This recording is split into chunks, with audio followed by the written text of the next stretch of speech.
Hello hi friends, ಎಲ್ರಿಗೂ ನಮಸ್ಕಾರ. JNC cooking ರೆಸಿಪೀಸ್ಗೆ ಸ್ವಾಗತ. ಇವತ್ತಿನ ರೆಸಿಪಿ ಪನ್ನೀರ್ ಮಖ್ನಿ ಮಸಾಲ. ಇದಕ್ಕೆ ಬೇಕಾಗಿರುವ ಸಾಮಗ್ರಿಗಳು: ಪನ್ನೀರ್ 200 ಗ್ರಾಮ್, ಟೊಮೆಟೊ ಪೇಸ್ಟ್, ಗೋಡಂಬಿ ಪೇಸ್ಟ್, ಗರಂ ಮಸಾಲ, ಜೀರಿಗೆ ಪುಡಿ, ತುಪ್ಪ, ಚಕ್ಕೆ, ಲವಂಗ, ಏಲಕ್ಕಿ, ಕಸೂರಿ ಮೇಥಿ, ಜೇನುತುಪ್ಪ, ಚಿಲ್ಲಿ ಪೌಡ್ರು, ಧನಿಯಾ ಪೌಡ್ರು, ಶುಂಠಿ ಬೆಳ್ಳುಳ್ಳಿ ಪೇಸ್ಟ್, ಫ್ರೆಶ್ ಕ್ರೀಮ್, ರುಚಿಗೆ ತಕ್ಕಷ್ಟು ಉಪ್ಪು.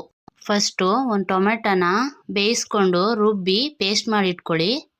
ಒಂದು ಪ್ಯಾನ್ ಇಟ್ಟು ಪ್ಯಾನ್ಗೆ 2 ಸ್ಪೂನ್ ತುಪ್ಪ ಹಾಕಿ, ಕಾದ ನಂತರ 3 ಪೀಸ್ ಚಕ್ಕೆ, 4 ಲವಂಗ, 2 ಏಲಕ್ಕಿ ಹಾಕಿ ಘಮ ಬರುವವರೆಗೂ ಫ್ರೈ ಮಾಡಿ. ಗೋಡಂಬಿ ಪೇಸ್ಟ್ ಹಾಕಿ ಸ್ವಲ್ಪ ಫ್ರೈ ಮಾಡಿ.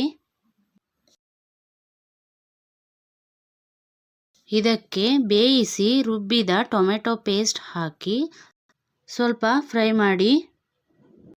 1 teaspoon chilli powder, 1 teaspoon ಧನಿಯಾ ಪೌಡ್ರು, ಅರ್ಧ ಟೀ ಸ್ಪೂನ್ ಜೀರಿಗೆ ಪುಡಿ, ಅರ್ಧ ಟೀ ಸ್ಪೂನ್ ಗರಂ ಮಸಾಲ,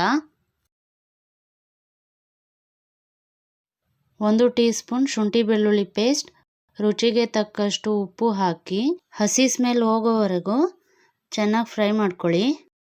1-2 ನಿಮಿಷ ಫ್ರೈ ಮಾಡ್ಕೊಳ್ಳಿ. ಫ್ರೈ ಮಾಡಿದ ನಂತರ ಸ್ವಲ್ಪ ಕಸೂರಿ ಮೇಥಿ ಹಾಕಿ ಫ್ರೈ ಮಾಡಿ.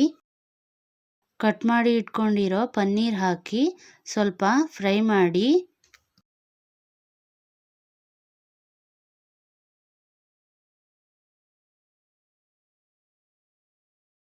ಒಂದು ಟೀ ಸ್ಪೂನ್ ಜೇನುತುಪ್ಪ ಹಾಕಿ ಬೇಯಿಸಿ. ಕೊನೆಯಲ್ಲಿ ಮೇಲೆ ಫ್ರೆಶ್ ಕ್ರೀಮ್ ಮತ್ತು ಕೊತ್ತಂಬರಿ ಸೊಪ್ಪು ಹಾಕಿ ಸ್ವಲ್ಪ ಮಿಕ್ಸ್ ಮಾಡಿಕೊಂಡು ಬೌಲ್ಗೆ ಹಾಕ್ಕೊಳ್ಳಿ.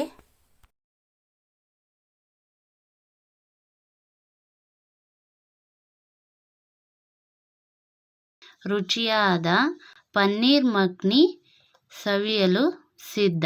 ಈ ವಿಡಿಯೋ ಇಷ್ಟ ಆದರೆ ಲೈಕ್ ಮಾಡಿ, ಶೇರ್ ಮಾಡಿ, ಸಬ್ಸ್ಕ್ರೈಬ್ ಮಾಡೋದನ್ನ ಮರಿಬೇಡಿ. Thank you for watching.